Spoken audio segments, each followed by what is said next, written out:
کوئی ایسی بدقسمت شیطانی ہوا چلی ہے کہ اس نے ہمارے معاشرے کے دو سب سے اہم ستون گرا دیے ہیں۔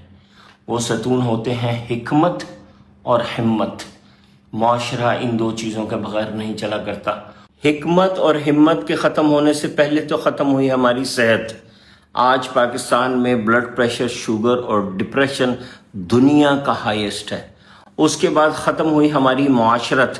آج ہماری نئے طلاق اور نئے نکاح کا ریٹ برابر ہو چکا ہے، یعنی جتنے نکاح ہو رہے ہیں اتنی طلاقیں ہو رہی ہیں۔ اور تیسری چیز ہماری ختم ہوئی ہے سیاست۔ ہمارے اندر سیاسی دور اندیشی ختم ہو گئی۔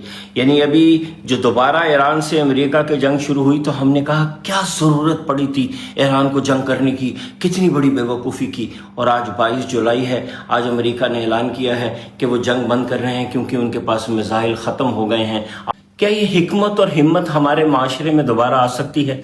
آ سکتی ہے، بالکل آ سکتی ہے، لیکن اس کے لیے اب ہمیں اپنی نئی نسل میں لائف سکلز پیدا کرنی ہوں گی، زندگی گزارنے کی مہارتیں۔ خدا کے لیے آج ہی سے اپنے بچوں کی لائف سکلز بلڈ کرنا شروع کریں۔